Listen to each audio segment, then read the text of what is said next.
course. Next up we have the one and only Robert, who is here to do some verse aloud. Robert has been here for a long time. Robert came in and had some dinner, I think. Everybody take one. Ooh, when he first arrived, he said, Don't unclip them, you know. "You're too early." Oh, don't. Grab one of these. Oh, thank Maybe you. two of those. From the inside. Thank you. What do you got? Take a look. Do you like the poem that's there on the front page? Maybe you like the second one. Third one. Okay. Do you want to get in on this then? Yeah! Oh, bless you.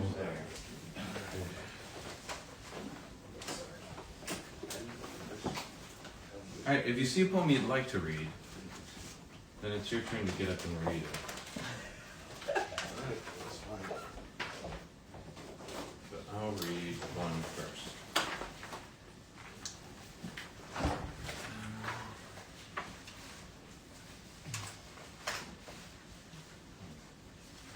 Here's a famous one. W.H. Auden. Oh, tell me the truth about love. What page is that on?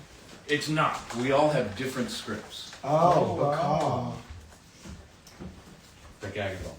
Oh, tell me the truth about love. Some say love's a little boy, and some say it's a bird. Some say it makes the world go round. Some say that's absurd. And when I asked the man next door, who looked as if he knew, his wife got very cross indeed, and said it wouldn't do. Does it look like a pair of pajamas, or the ham in a temperance hotel? Does its odor remind one of llamas, or has it a comforting smell? Is it prickly to touch as a hedge is, or soft as eiderdown fluff? Is it sharp or quite smooth at the edges? Oh, tell me the truth about love. Our history books refer to it in cryptic little notes. It's quite a common topic on the transatlantic boats. I've found the subject mentioned in accounts of suicides and even seen it scribbled on the backs of railway guides. Does it howl like a hungry Alsatian, or boom like a military band? Could one give a first-rate imitation on a saw or a Steinway grand? Is its singing at parties a riot? Does it only like classical stuff? Will it stop when one wants to be quiet? Oh, tell me the truth about love. It goes on. I'll stop there. You want to grab one of those to read, or not?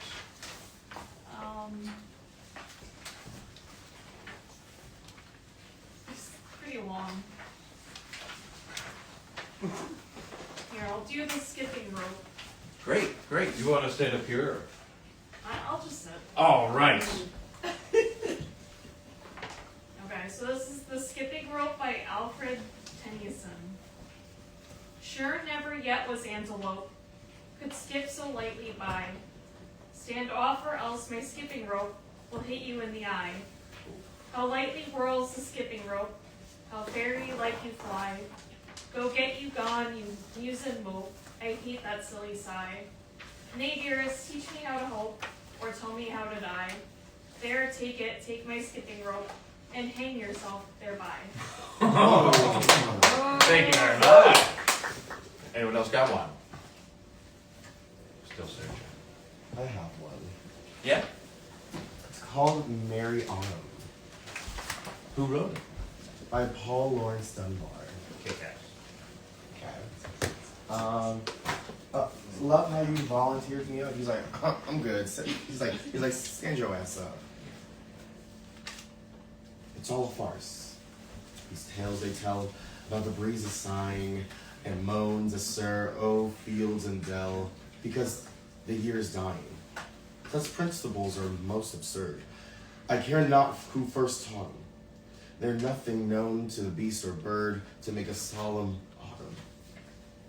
In solemn times when griefs hold sway, with countenance distressing, you'll note the more black and gray will then be used in dressing. Now purple tints are all around. The sky is blue and mellow, and e'en the grass turns the ground from modest green to yellow. The seed burrs all with laughter crack o'er feathered weed and gypsum, and leaves that should be dressed in black are all decked out in crimson. A butterfly goes winging by, a singing bird comes after, and nature all from earth to sky is bubbling, oh, with laughter. The ripples wimple on the rails like sparkling little lasses. The sunlight runs along the hills and laughs among the grasses. The earth is just so full and fun, it really can't contain it. And the streams of mirth so freely run, the heavens seem to rain it.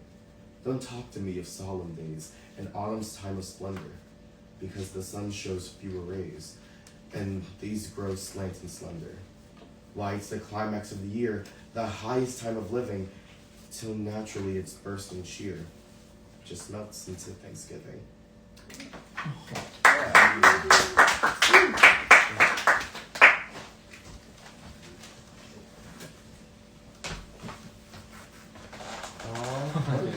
Seasonal depression. It's a beautiful one. Okay. There's a packet of these at the end here that are all the different seasons. Should I do autumn or winter? What is You'll it? do autumn, someone else will do winter. Great. Okay, I'll do autumn. Let's get some autumn light. Yes. Make it autumn. Woo! Okay, can I get some autumn down here? Thank you so much. Autumn. Oh yeah. Why is it not? Oh, I like the. What's Why does autumn? it seem so uninviting? And these are the four Sing. seasons of the year. It's not given. I actually don't have a. And Bradstreet. Thank you. Oh, these are all in Bradstreet here. Yeah, that's right. It starts earlier and says that it's Anne, but not there. All right. Of autumn months, September is the prime. Now day and night are equal in each clime. The 12th of this soul riseth in the line, and doth in poising Libra this month shine. The vintage now is ripe, the grapes are pressed, whose lively liquor oft is cursed and blessed, for naught so good, but it may be abused, for it's a precious juice when well it's used.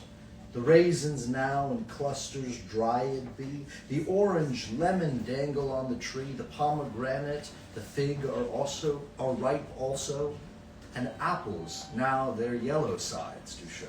Of almonds, quinces, wardens, and of peach, the season's now at hand of all and each. Sure at this time first of all began. And in this moneth was made apostate man. For then in Eden was not only seen boughs full of leaves, or fruits unripe or green, or withered stalks which were all dry and dead, but trees with goodly fruits replenished, which shows nor summer, winter, nor the spring. Our grandsire was of paradise made king. Nor could that temperate clime such difference make, if cited as the most judicious take. October is my next.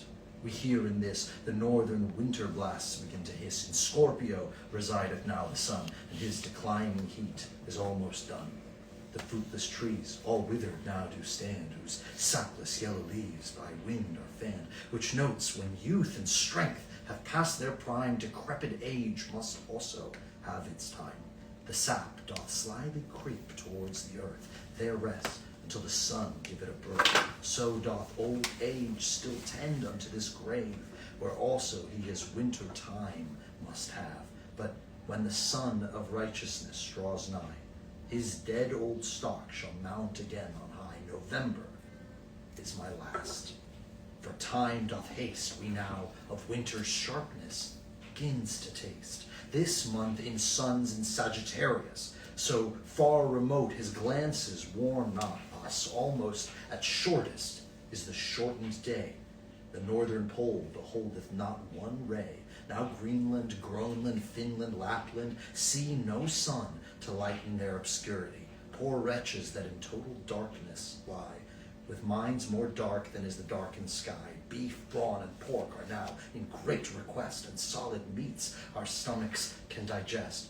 This time warms clothes, full diet, and good fires our pinched flesh and hungry maws requires. Old, cold, dry age and earth autumn resembles, and melancholy, which most of all dissembles. I must be short, and short's the shortened day.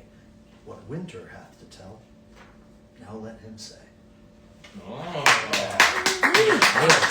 That's good stuff. Did our earlier poet find one you'd like to read?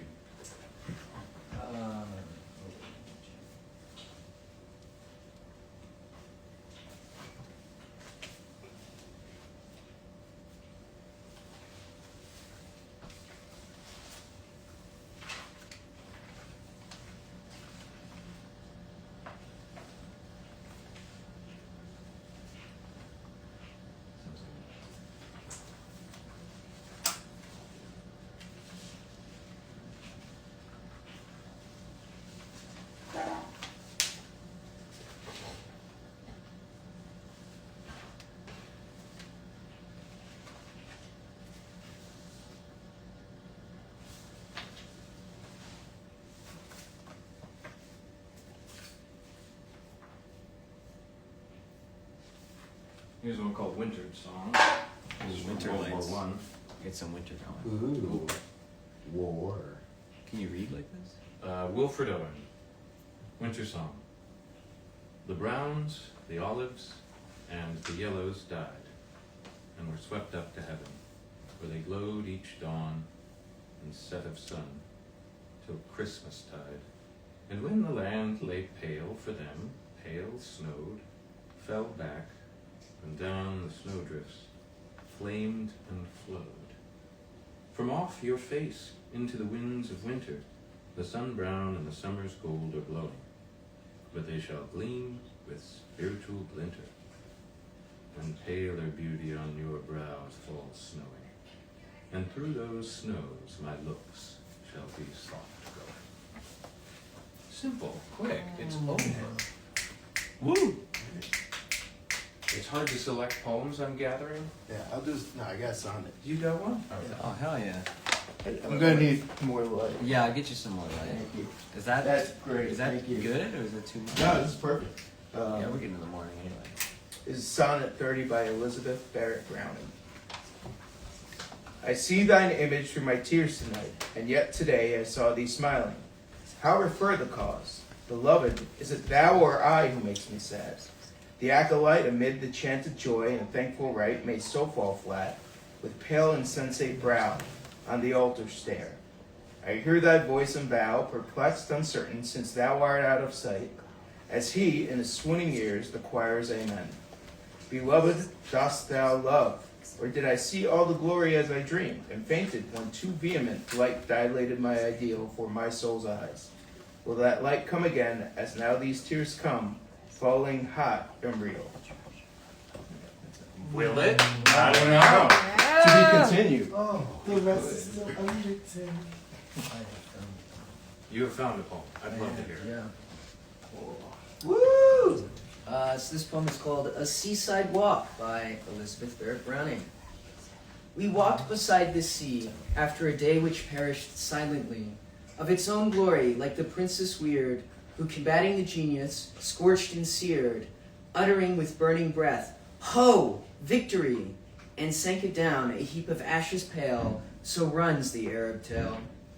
The sky above us showed an universal and unmoving cloud, on which the cliffs permitted us to see only the outline of their majesty. As masterminds when gazed at by the crowd, and shining with a gloom the water gray, swing in the moon-taught way. Nor moon nor stars were out, they did not dare to treat so soon about. Though trembling in the footsteps of the sun, the light was neither neither night nor day, but one, which lifelike had a beauty in its doubt, and silence and passions breathing round seemed wandering into sound. O solemn beating heart, of nature I have knowledge that thou art, bound upon man by cords he cannot sever, and what time they are slackened by him ever, so to attest his own supernal part, still runneth thy vibration fast and strong, the slackened cord along. For though we never spoke, of grey water annal the shaded rock, dark wave and stone unconsciously were fused, into plaintive speaking that were used, of absent friends and memories unforsook, and, had we seen each other's face, we'd have seen happily, each was sad. Whoa. Yeah. Elizabeth Barrett Browning was the poet that Emily Dickinson had in her room. Ooh. Sorry. That's okay. This is like the preface. It's very short. This is the preface of all of these huge. All of these are Anne Bradstreet, and they're all like multiple pages. They're like sagas. So she does all the seasons and all the elements and the four humors and all these. She does like all these quartets. But this is just the opening thing. It's called To My Dear Children. This book, by any yet unread, I leave for you when I am dead. That being gone, here you may find what was your living mother's mind. Make use of what I leave in love, and God shall bless you from above. To my dear children. Honor your mother. I'll do Mother, another one. mother. This one was called The Poet and the Baby. How a man's to write a sonnet, can you tell? How he's going to weave the dim poetic spell. With a dawdling on the floor is the muse he must adore, and this muse he loves not wisely but too well. Now to write a sonnet, everyone's allowed. One must always be quiet as a mouse. But to write one seems to me quite superfluous to be. When you've got a little sonnet in the house, just a quainty little poem, true and fine, that is full of love, and life is every line. Earnest, delicate, and sweet, although so complete that I wonder what's the use of writing mine. Ooh. All right. Would someone read Little Exercise? Anyone? And this is probably our last one. Sweet. Perfect design. All right, let's visit this one. For Thomas Edwards Wanting. Think of the storm roaming the sky uneasily, like a dog looking for a place to sleep in. Listen to it growling. Think how they must look now, the mangrove keys, lying out there unresponsive to the lightning and dark, coarse-fibered families. Where occasionally a Huron may undo his head, shake up his feathers, make an uncertain comment when the surrounding water shines. Think of the boulevard and the little palm trees all stuck in rows, suddenly revealed as fistfuls of limp fish skeletons. It is raining there. The boulevard and its broken sidewalks with weeds in every crack are relieved to be wet, the sea to be freshened. Now the storm goes away again in a series of small, badly lit battle scenes, each in another part of the field. Think of someone sleeping in the bottom of a rowboat, tied to a mangrove root or the pile of a bridge. Think of him as uninjured, barely disturbed. That's you. Uninjured, barely disturbed. Thanks for reading poems with me. Robert, Hell thank you. yeah. These are Can so we give it good. up for Robert once Yeah, again? Robert, thank you so much. Appreciate your energy. Oh, When we were recording this event, me, Maggie, and Robert were one time standing in one corner of somewhere. And I said, Maggie, you want to do a 24-hour show? Maggie goes, I go, Robert, how do you feel about 24-hour shows? Maggie said, you're interested. And she goes, he seems pretty interested. And he goes, hey, you give me the time slot, I will talk. And holy shit, it's poetry. Thank you, man, for Thank sharing. you, Robert. That sounded a little like a Christopher Walken imitation. Alright, we're gonna play one song while we turn over. Oma is gonna be next, and we're gonna just keep it going. Do I got a song?